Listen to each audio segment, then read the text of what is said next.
Welcome into Around the ACL. It's Michelle Thompson here with Trey Ryder and Anthony Ione getting ready for the World Championships, baby. Let's go. We Let's made it to go. the end of the season. So lots of good stuff to talk about. So the next couple episodes, we'll be getting everybody ready for that incredible event coming up at the end of July. And today we're going to be talking about who are those top 100 pros that made it now that we have all of our signatures completed. We're going to do the drawing for our Pro Invitational and finish up with our Stevie Award ballots. So lots of good stuff. Trey, how you feeling? You pumped up? Pumped up, ready to go. I mean, it's this is a nice appropriate break of a couple weeks right before the World Championships. We get to settle a little bit after the signature season and then get ready for 7 days of action. So it's cool. I'm excited. Worlds is always an exhausting, fantastic time. So with all that, I'm ready to go. I'm fired up. Anthony? Yeah, same thing. Missed you guys at signature 5 and 6, so kind of overly excited to get into Rock Hill and fire up the World Championships. They never disappoint. I feel like the thing for me about World Championships is it's not only kind of seeing how the season's going to end, but I get really excited about seeing what the future is going to look like. I mean, a lot of the guys that we're seeing right now, we'll talk about a little bit later in the show. People that are in Stevie Awards or players that we have unexpected finishes within the top 100. We got a little glimpse of these players at Worlds. A lot of them for the first time is when we saw them, and you kind of go, I think that guy is or that gal is going to be really, really good. So that's what I look for at Worlds too, is what will the future look like also for the next season. And it's totally different this season. Trey, talk to us about how Worlds looks different than previous seasons. Yeah, so in previous seasons, all pro players and then qualified elite players would just be all in this massive bracket, very similar to the signatures. We wanted to give the World Championships kind of that playoffs feel, right? And so because of that, it really, for a player outside of the top 20 or top 30 when it comes to singles or doubles, it really kind of has the same feel. You're going to go into a large bracket. You're going to play your way through it to advance into the later rounds. But the people that are at the top of the rankings, they get to kind of advance all the way into this final main bracket that's only going to have 32 players in singles and 24 doubles teams. So it's really just kind of the best of the best there. So the idea is you have the top, let's say 20 or top 30 when it comes to doubles team, 32 singles players. Sorry, top 32 singles players get all the way into the final bracket. And then we're going to hold 8 spots to qualify in.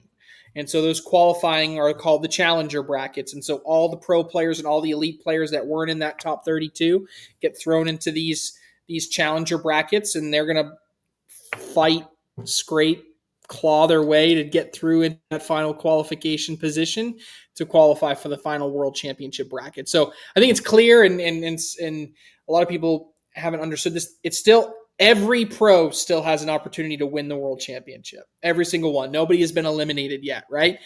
There's just some extra reward for those that have played well all season long. They get into that final bracket. And so for those that have double dipped into that space, right, the week, unless they're in the team's playoffs, their week really doesn't even start until Friday. So they get an opportunity to really focus in until then. So yeah, a little bit different.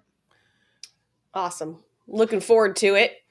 Before we get into all that, we will have our brackets and everything to go through next week. But first, we got to start with, everybody was fighting for those top 100 spots just to continue on in the pro field. And we have those decided now that all signatures are complete. And since the World Championships is treated differently.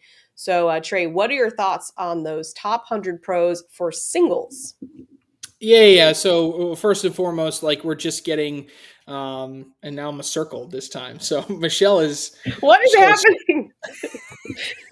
I did not. I don't even know how to change that. It just. I love it. Yeah. So really the way it works is, right, these top 100 are the same criteria that have been out there all year long. And then since we've added more pro players, those pro players outside of the top 100 are going to have to qualify for each signature event and the World Championships. But these top 100, they get a lot of extra benefits, and so they're coveted spaces, right? There's still 16 spots in this top 100 reserved for the pro qualifier. There's still 6 spots reserved for the state championship qualifier that happens at World. So there's still some of these top 100 aren't fully fleshed out yet, but we do know those that have already automatically qualified via pro singles and pro doubles from this season. And so when we look at pro singles, a couple of things stand out to me. Obviously, you're going to look at our top performing players that are going to be leaders on our MVP ballot, right? There's no doubt in our mind, no surprise that people like Mark Richards, Tony Smith, Jay Rubin, Jamie Graham, all of those top players are going to be requalified. What I do like to do is when I look down through this is start looking at some of the players that maybe we didn't expect to possibly be in that top 100, at least out of the gate. And so some names initially come to mind for me, especially when we start looking at the singles side of things. Not that we didn't necessarily see Colin Hodette coming recently because he's been so good, but at the beginning of the season, I don't know how many people would have pegged him to be a surefire bet to get in as one of the best players in the country. He's really had a strong second half of the season, so I've been really impressed. We did have two different individual players qualify via kind of the juniors or elite level route that weren't pro players. They had to qualify the hard way. We actually had more than two, but two that I wanted to talk about. California boys out in Michelle's neck of the woods, both Tony Forbes and Spencer Fabianar. Tony Forbes aging out of the juniors division, meaning that he has no more restrictions whatsoever. He qualified to be a top 100 pro alongside Spencer Fabianar. Forbes and Fabianar kind of did it the hard way, going through the big tough brackets and fighting through against some of the best in the world on the singles side. I also found it interesting that Trey Birchfield wasn't as high as necessarily we thought he was going to be as one of the first one listed there, but still had a really strong season, even though he was the world champion last year. Ty Thompson also gets a win. He joins there as well. Now, if we look at the last few names to kind of get across the finish line, Kobe Costanza was someone that I definitely did not peg to be one of the last qualifiers on the singles side of things. Obviously, a former collegiate national singles champion. He bounces back and has a really strong year this year and gets him all the way into that qualification space as one of the best. Two names that kind of really sneaky for me, Tanner Halbert and Justin Rule, right? This is a duo that didn't have the best year in doubles, and I just didn't really hear anything from them. Then I look at the rankings and still some of the best individual singles players out there. I thought that was really, really impressive to see that they had taken some of those spots. We obviously still see Adam Hissner, he requalifies. Ryan Wiedenfeld requalifies. But last spot, it kind of got a little bit confusing because you can only have 4 of the U18. But at one point, we'll talk a little bit about doubles, how the last team to qualify in doubles was a U18 team, and so that adds an additional person. So as of right now, we actually have 101, but the last person to qualify, shout out Sam Finley as the last of the top 100 to qualify. She is Woman of the Year, the highest ranked woman in pro singles standings, an impressive feat, and I think it was just what an end to a season for Sam to win a women's singles event, beating Cheyenne and Sarah in the process, the two that she just couldn't get by. The two that were always in her way, she gets by both of them and takes over that top spot with a nice $10,000 payout to Sam Finley for being the top ranked woman in pro singles standing. So yeah, really impressed to see Sam Finley in the season that she's had qualifying via pro singles. Yeah, big props to Sam. What an impressive season. She was impressive at the beginning. Remember, she won something right before we started. Do you remember what it was, Trey? And we were all... Yeah, she won that interstate in Florida, where the interstate tournament where all these players from all over the country, I mean, you had Logan Chamberlain and Gavin Cano, and you had the Gore boys, and you had all these great players. It was real sticky, real tacky conditions, and she was just rolling over everybody. Ends up winning that interstate open singles event. She didn't just win women's singles, she won open singles. And that kind of catapulted, her win throughout the year. And what's going to happen is my hot take like a month or two ago was that she was going to win the world championship.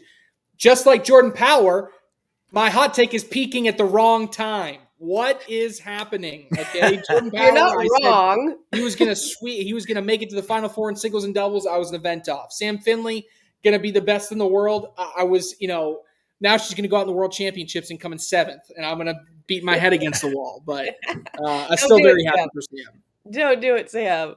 All right, Anthony, thoughts on singles? Yeah, just to add on some of the studs and singles. And to me, these were higher finishes than expected, kind of starting off with that top 20 in singles. Jay Rubin for me, right? Number 4.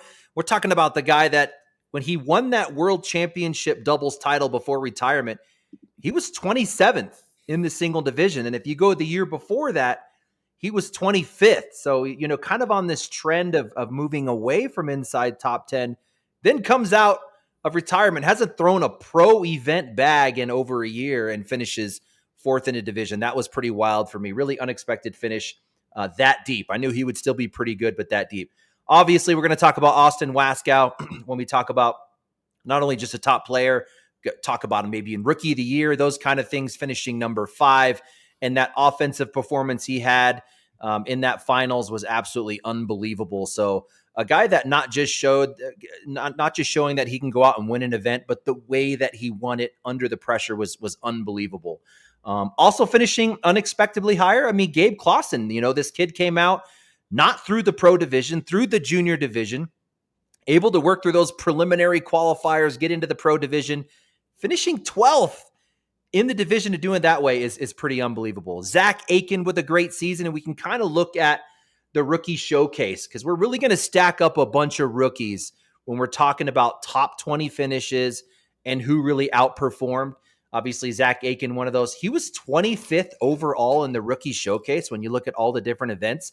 So you come out of that 25th out of about, maybe 50, 55 different rookies that we showcased, middle of the pack, and came out and finished 12th in the pro division. The same could go for Cash Chamness, finishing 14. He did have a better showcase. He was like top 3 in the showcase. But what Cash is doing right now at his age, really for the first time, ending up on broadcast, playing guys like Alex Rawls, where, a team is looking to him to take on the best player in singles and performing in doubles. What Cash is doing right now is unbelievable. And then finishing top 14. I mean, none of us would have ranked him that high at the beginning of the season. You mentioned Ty Thompson already. How about Mason Trader, guys? He's going to auto qualify.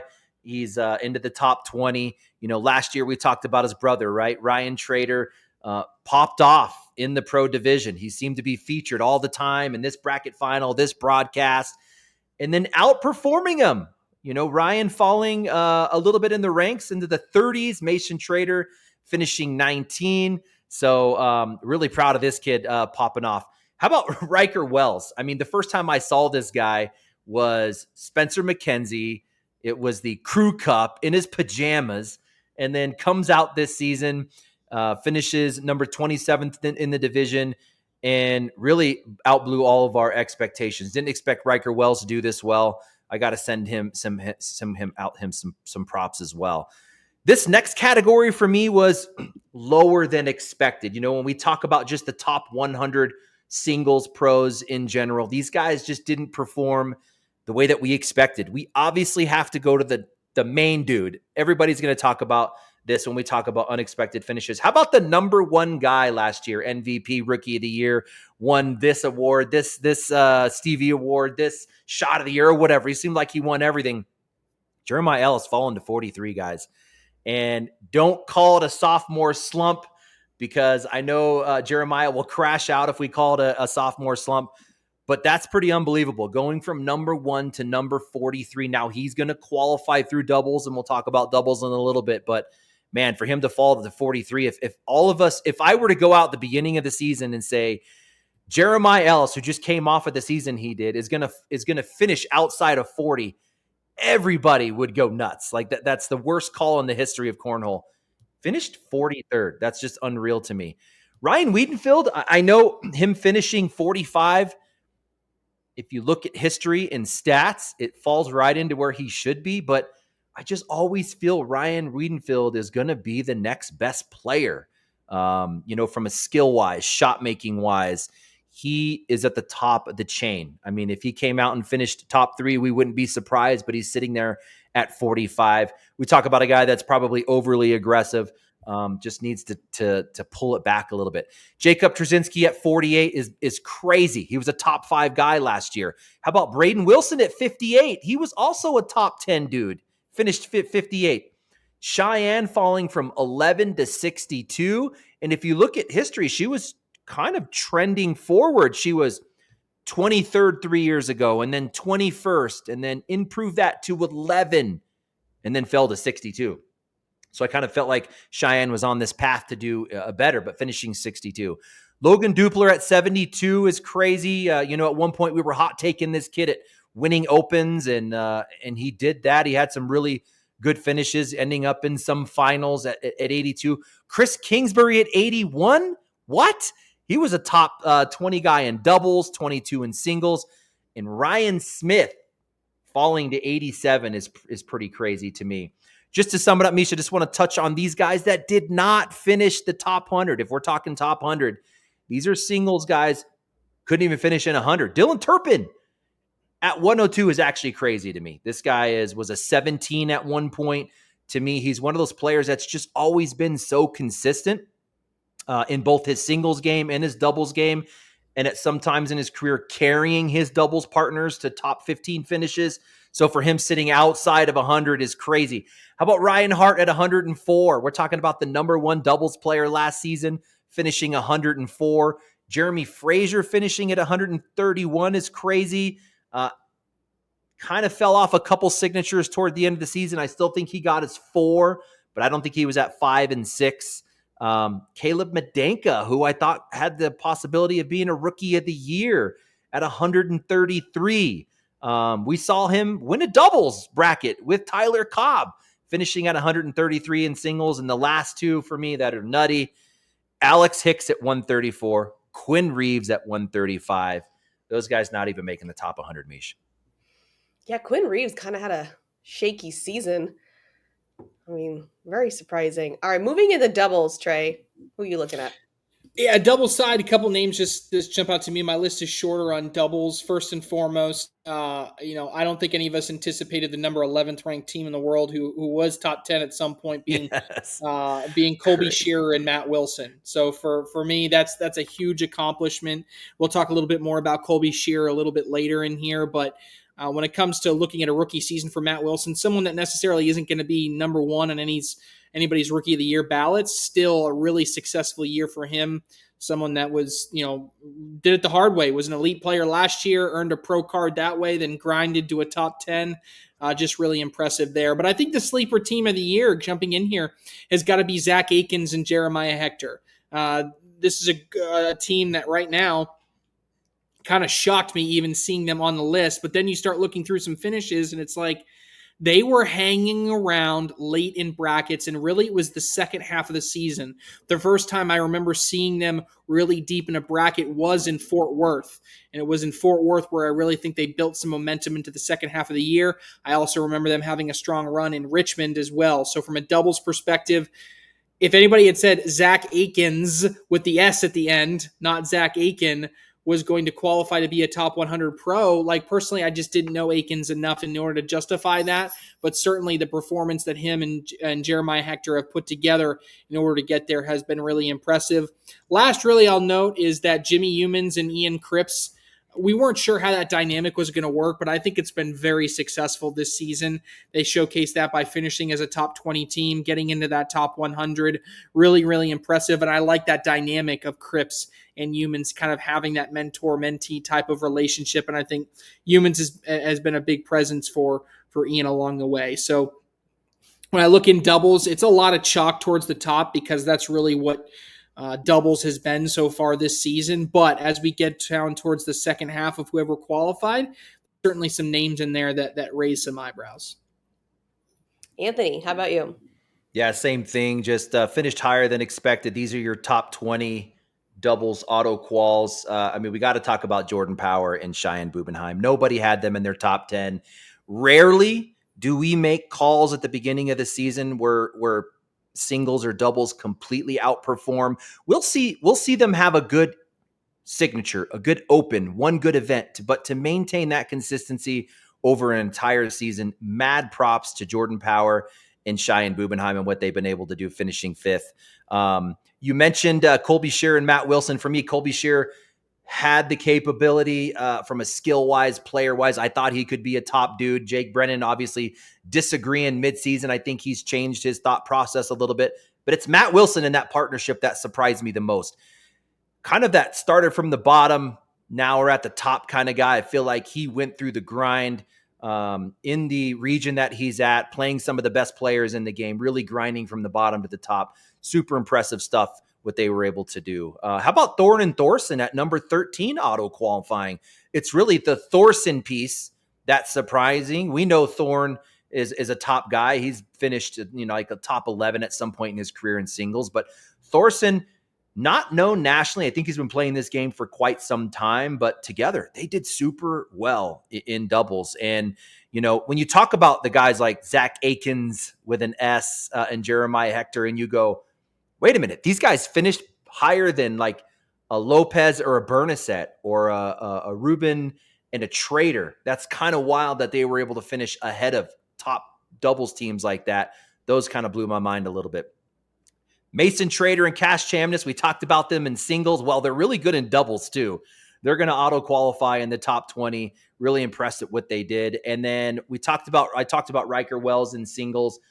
Teamed up with Frank Verona, finishing 19th. No way. How does that happen? If you said at the beginning of the season, Riker Wells and Frank Verona are going to finish better than Rawls and Kingsbury, Hissner Birchfield, or even a Wiedenfield Smith, you go, you're crazy. Like, how does that happen? But man, they put together an amazing season, finishing in the top 20.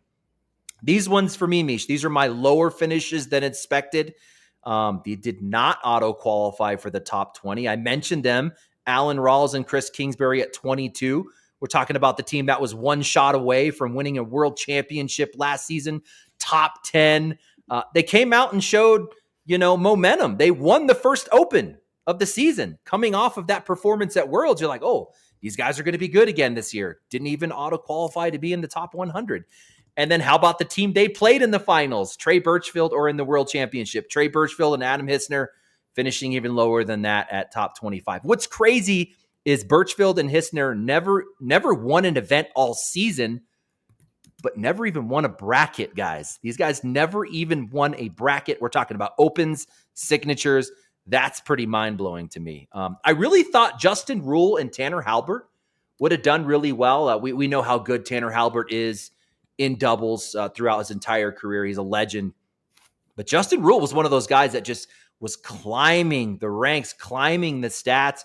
You would see him in, top 4 in PPR, top 4 in 4-bagger percentage. Then he adds a nasty roll bag to his game, and I'm like, man, these guys could be top 10. They finished 31. I thought they could have actually finished better. Chris Roybal and Ryan Hart at 31. I thought they were capable of better. Obviously, Ryan Hart, number 1 in doubles. Roybal was finishing top 10 in singles last season. Matthew Sorrells and Eric Davis falling to 87. They were a top 5 team last year. Granted, Sorrells was having an attendance, issue. I think he missed the last 2 signatures, so they only had their 4 to go in. They didn't have a drop your worst kind of thing, finishing 87. Jalen Jones and Isidro Herrera finishing 91. Remember, they made that final at Open number 2. They were showing a lot of promise.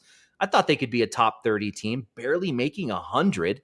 And then, of course, we talked about them in singles. Batson and Hicks falling to 110 is, I still can't figure that one out. These 2 of my favorite players to ever play this game, finishing 110. This season seemed to be like the season where it was like, figure out what we're going to do here. Are we still going to do this game or are we not? Like, it's like either. It was very black and white. Like, we are fully in and we're going to get to the top, or I think I'm out. I don't know if I'm going to take this serious anymore. Just some weird stuff was happening throughout the season. So that kind of shows in some of the standings there. But now it is time to talk about our top 8 men and women for our Pro Invitational. I have all the names here in these little, like I'm sure I'm going to do it on. That's a small hat. Yeah, that's no a small hat. I would have to look at Nick's hats, and they're big, and I don't know. We're just gonna go with the Bulls. Okay. All right, so we're gonna pull in seeds 1 through 8. So we'll seed them so when we pull first, this is gonna be the 1 seed. Ah, so okay. Make sure you show it clear as day. This is And this is Sunday at Worlds. Sunday at Worlds. Why is it backwards? Wait. Sammy Soto. I could read Sammy that. Soto, okay. Number Sammy one Soto seed. gets the 1 seed. Not that the seeds are really going to matter because it's all random anyway. But Gina Ramirez. Oh, you can't see. This camera. Okay, there we go. Gina Ramirez. so Sammy Soto and Gina Ramirez. Got it. Okay. Trey Birchfield / Gavin Cano. You want to explain that one? Okay, yeah. So we did have a tie for 8th place between Trey Birchfield and Gavin Cano. So it is going to be, and they're the 2 seeds. So Trey Birchfield or Gavin Cano. Their Worlds finish is going to break this tie. Mylin De La Cruz Gigante. Okay, so Trey and Gavin or in De La Cruz Gigante. Okay, who's our 3 seed? Austin Wasco. Austin Wasco. Got it. Who's And Cheyenne Bubenheim. Oh, that's tough. I can't wait to hear what they're going to throw there. Right? Oh, Jay Rubin. So number 4 is Jay Rubin playing with. Autofocus is. I can't make it show the freaking thing. Okay. And Sarah Cassidy. Oh my gosh, they played together years ago in the Pro Invitational. They did? Oh, that's fun. I think that was the first one too. All right, number 5. We have our first matchup coming up here. So this next team that we draw is going to be playing Rubin and Cassidy. Logan Chamberlain. And Peyton Haynes. That's a sneaky team because they're going to have some bad chemistry there. Totally. Yeah. All right. We got number 6. I think it's Jamie Graham. Miranda. So this team is playing against Austin Wasco and Cheyenne Bubenheim. Miranda Coy. Miranda. Oh, I called it. I knew it was Miranda. I just knew it. Man. I just felt like that would be a good partnership. That's so I kind of like funny. that, actually. All right. Oh, it fell out. Guess it wants to be picked. All right, number 7. Mark Richards. Elizabeth Tennyson. Bag running team. So then you got Tony Smith and Sam Finley left. Woo! Oh, that one's nasty. That one's tough. There you go. All right, so our bracket, so top section, I'll just go over it. It'll be Sammy Soto and Gina Ramirez against Tony Smith and Sam Finley. Woo! That's a tough draw for Ramirez and Ramirez and Soto. Then we go to the winner of that game. Will play the winner of Jay Rubin and Sarah Cassidy versus Logan Chamberlain and Peyton Haynes. Man, I think both of those teams are like perfect chemistry wise. Like Rubin needs a Cassidy needs a Rubin, and then Haynes needs a Chamberlain needs a Hayes type. So I like that. Then you go down to the bottom section of the bracket, the 2 seed, Trey Birchfield or Gavin Cano with Malin De La Cruz Gigante up against 7 seed Mark Richards and Elizabeth Tennyson. And then Austin Wasco and Cheyenne Bubenheim up against Jamie Graham and Miranda Coy. Woo! I think that's the matchup of the first round. Wasco, Bubenheim, Graham, and Coy. That's got to be the feature matchup of the first round. Oh yeah, I mean that's crazy. I mean the Pro Invitational is so fun in terms of seeing how these players come together bag wise, chemistry wise, and we have had some like, oh, I didn't expect that. So I feel like when you pick winners here, we remember it was Mark Richards and Cheyenne Bubenheim one year that we were like, there's no way, that's it. It's they're going to win everything, and they did it. So yeah, that's true. Is it round limited? Yes, it'll be round limited. It'll be all the normal stakes, round limited and single elimination. Every game played on the broadcast court Sunday at the World Championships. It kind of be like the last game shown, last matchup shown for the World Championships on TV. So it'll be a throwdown of events. So I'm excited. Yeah, I think just looking here, I don't know if you guys. I don't know how anybody can really bet against Tony Smith and Sam Finley at the moment. It seems like the favorite. That's crazy. But Jay But Rubin and Sarah Cassidy. Oh to man. me, there feels like 4 and then the next 4, right? To me, it's just first reactions here. Tony Smith, Sam Finley, Jay Rubin, Sarah Cassidy, Wasco, Bubenheim, Graham, and Coy. Those feel like the ones that kind of are at a higher level. And then Soto, Ramirez, Richards, Tennyson, Chamberlain, Haynes, Cano, Birchfield, Gigante. So, like, Tennyson can get hot though, right? Tennyson can put a lot of bags in the hole, and when you pair with Mark Richards, all right, that can get really interesting. And if Peyton Haynes is on her game and the conditions are kind of moderate, like Chamberlain and Haynes might be able to play some defense their way out of this, right? With either team that they or any team that they go up against. So I don't know, Anthony. I don't know if you got any initial thoughts or favorites, but that's at least where my mind goes. Yeah, I think clearly it's going to go to the ladies, right? You take those top 8 dudes, and the differential or the gap between how good they are is so small. Every one of those guys has the ability to come out and win a signature, and in most cases, that's actually what happened here.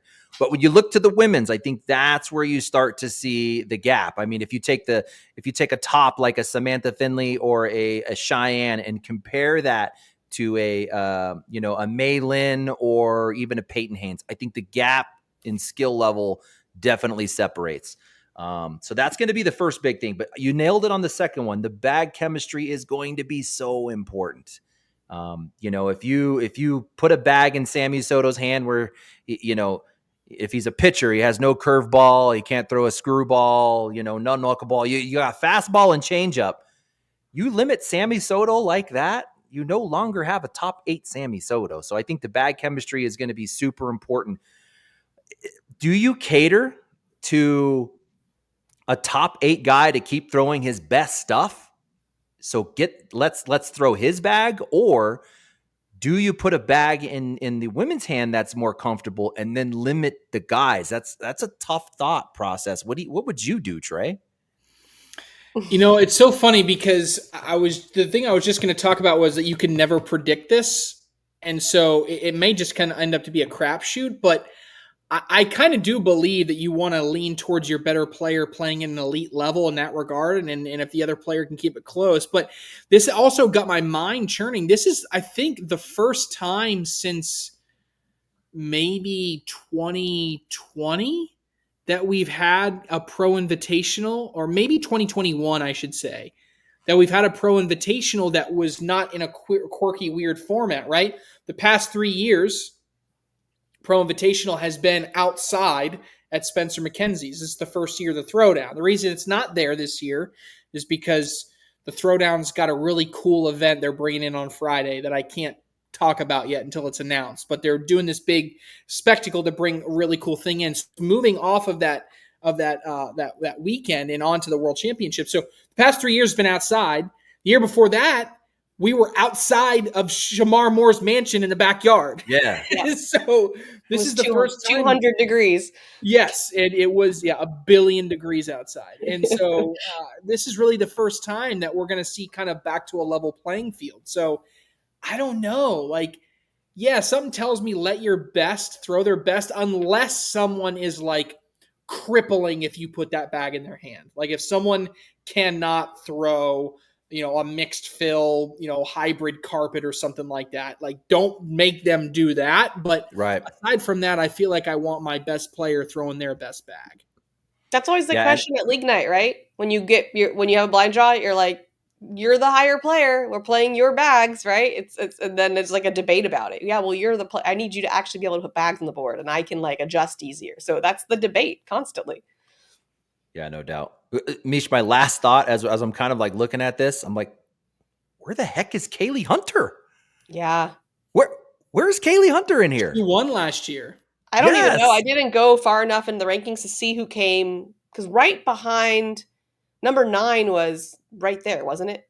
I'm trying to remember. I think there was a clump of women right there at the back half of that. It's a bummer not to see Allshouse in there, right? But based on the regulation, so Allshouse finishes I think tied for number 1 in the women's pro singles rankings.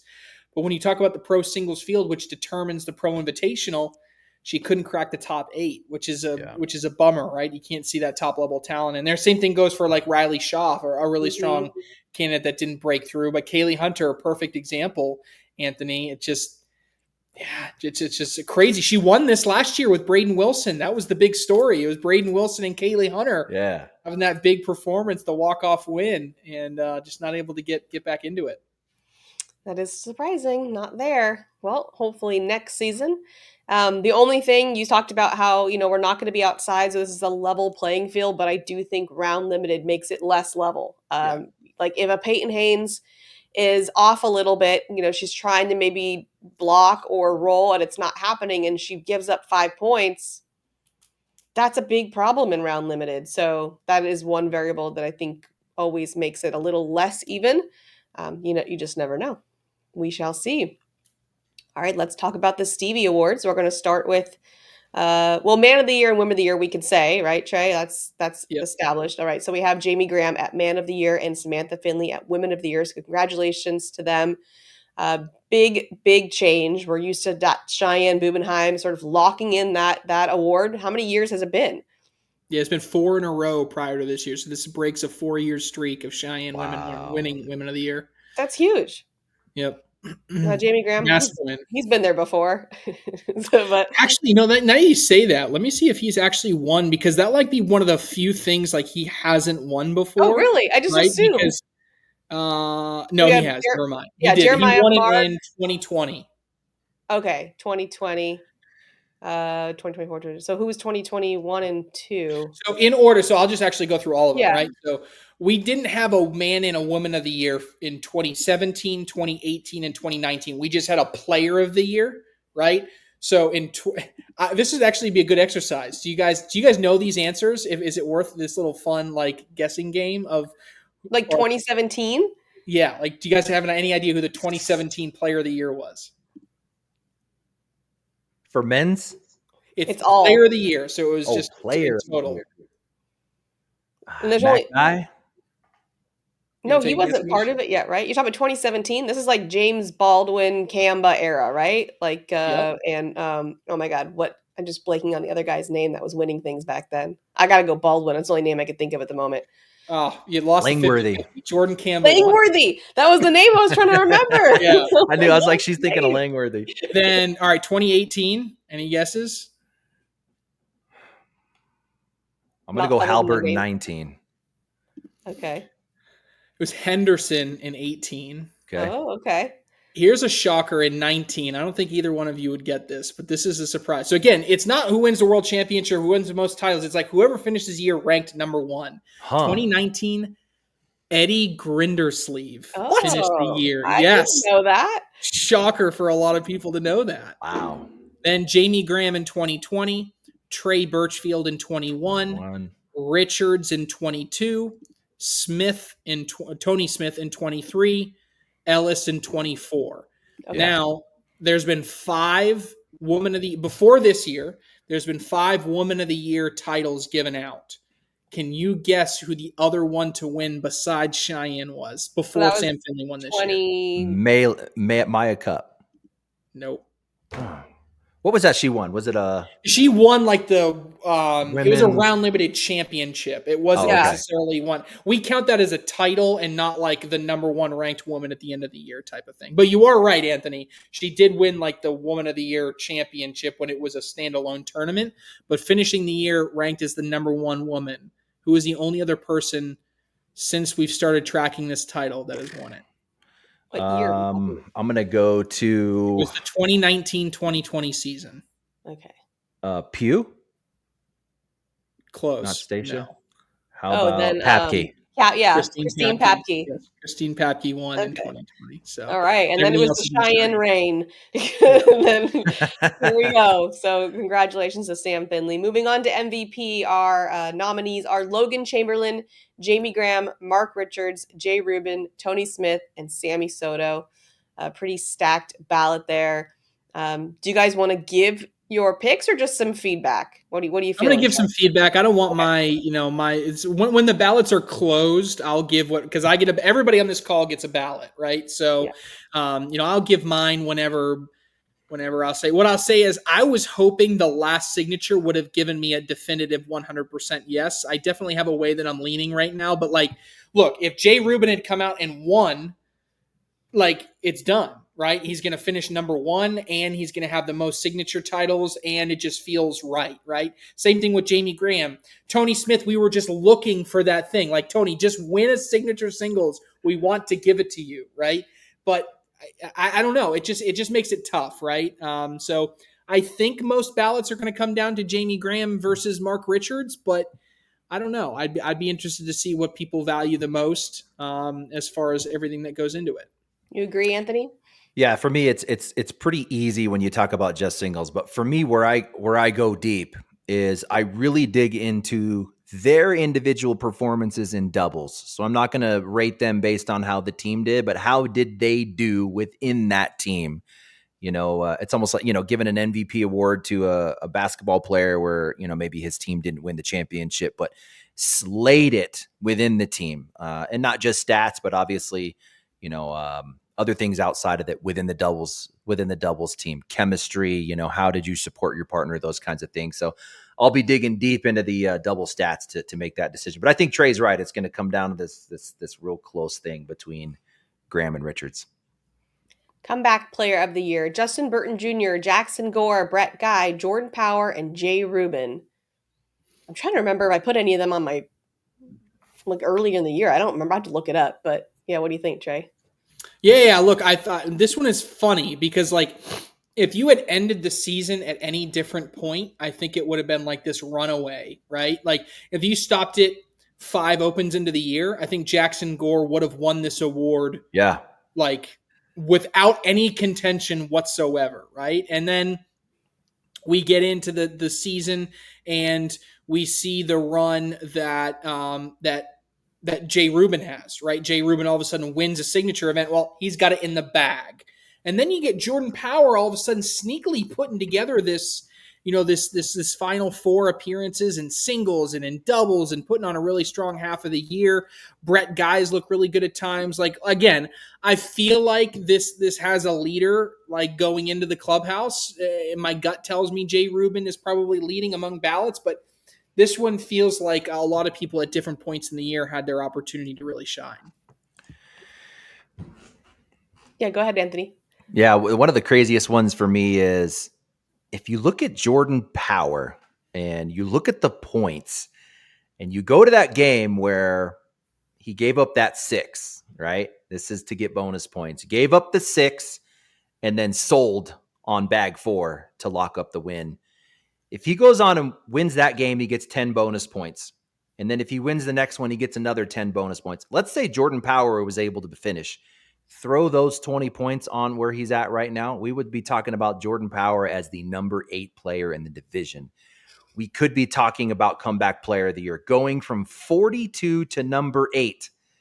And it came down to that 6 and selling on bag 4, the last bag of the game, which is crazy. But with Jay Rubin coming out of retirement and never having, I shouldn't say never in recent years, in 3 or 4 years of finishing in a top 10 like that, coming out of retirement and finishing 5 or 4 or 5, pretty unbelievable. I think those two guys have a pretty crazy story attached to them. But how about Brett Guy? I mean, I know it's not top 10 or top 20. This guy went from 107 to 31. You went in 70 plus position points. That's pretty impressive for Brett Guy. I love that one as well. I was going to say, I'll one up you. Jordan, he'd go to 7 because Chamberlain wouldn't have those 10 extra bonus points if he had lost to Power. So he'd go all the way to 7. Oh my goodness. Crazy. Breakout player of the year: Kobe Costanza, Samantha Finley, Derek Holland, Colby Shearer, and Hunter Thorson. Trey? I think this one is the toughest. Personally, I think there are going to be ballots across the board. I don't think this is going to be someone running away with it. Now, what's super interesting is it depends on kind of how you look at it, right? Some people just do it as a math exercise. You went from ranked 120 to rank 20. You jumped 100 spots. Some people would say, and if we look at that list, okay, well, Derek Holland, yeah, he only jumped 10, 15 spots, but he did so into the top 15 in a ranking. And that has a really, really tough value to get there. Some people may say breakout player of the year means someone that made it all the way to the end. They made broadcasts, right? There may be Kobe Costanza, for example, had maybe the largest jump, but never sniffed TV aside from teams this year, right? And so, but you have someone like a Colby Shearer, he got to double dip at one point. His highs were higher than the highs of Kobe Costanza. They were lower than the lows of what Costanza have. So to me, this race is wide open. Anthony? Yeah, it's like, it's easy to, like Trey, it's easy to go to numbers and you can do counts, right? But if you just take a step back and you just look at the players, even someone like a Derek Holland, he went from 27 to 11. Super impressive. But we've talked about Derek Holland winning championships back in the day. And so for me to him, if I just take numbers out, I'm like, I'm not that shocked that Derek Holland did so good. I expected him to. But where my attention is drawn the most is probably just Samantha Finley, only because of what she's accomplishing within a pro division. As a woman, obviously de-reigning Cheyenne Bubenheim. And we've been saying the first woman to add a roll bag to their game is going to be able to dethrone Cheyenne Bubenheim. And that's exactly what Samantha Finley went out and did. She went from 186 to 53, which I think is amazing. But it's really what she's done for her own personal game, breaking out individually, what she's been able to accomplish this season that I see as kind of a factor for me, a differentiating factor. And lastly, Rookie of the Year, Zach Aiken, Cash Chamness, Gabriel Clausen, Ty Thompson, Austin Wasco. Quick thought, Trey? Yeah, quick thought is brutal list. I think you could have anybody in there win it, and someone's going to come in fourth in voting in there and have a really damn good season. And that's just unfortunate. So really, really tight race and heavily with juniors in there, but really impressive list for Rookie of the Year. Anthony? Man, how do you not give it to Austin Wasco? I don't know. I cannot get one of the greatest matches I've ever called alongside Jake Brennan. That Austin Wasco match, I still think about that thing. It's like, can anyone ever do that? It was just because you have two players matching each other offensively. It turned out to be one of the best matches ever played, and ultimately finishing 5th overall for Austin Wasco. Yeah, agreed. Very impressive season. All right, Trey, you got a hot take for us? Yeah, we're fresh off the Pro Invitational ballot. So don't pick mine. Don't you pick mine. I'm going to go team. I got to look for someone that can play on the broadcast court, right? So who is going to play well? I think when I look at the women's side, there's someone that has played their best on that court and has been really successful, got some wins. Also someone that already has a win on that court this season in singles and signatures, and you pair them together. I'll go Jamie Graham, Miranda Coy as winners of the Pro Invitational. Okay, good. You didn't take mine. All right, go ahead, Anthony. All right, I'm going to do kind of a 3-leg parlay thing, just playing off of the idea of the top 100 and trying to get those last few bids to qualify. Ryan Smith, currently 87 in singles, 25th in doubles. He has to win a challenger bracket to qualify. I say Ryan Smith wins. Chris Kingsbury and Alan Rawls, both outside and way outside in singles, outside in doubles. I'm saying all three of these guys, Ryan Smith, Chris Kingsbury, Alan Rawls, are going to win a challenger bracket and qualify to be a top 100 pro. I like it. And we talked about the 4 teams in the Pro Invitational that seem like the heavy hitters, so I'm not going to go with those, or you guys will tell me it's not hot. So when I go to the other 4, I'm going to go Logan Chamberlain and Peyton Haynes for Pro Invitational. Oh, that is hot. That's hot. Look, that is hot. Mine was a lukewarm take. I feel bad about it now. You should. But I didn't want you to take mine, so I'm good with it.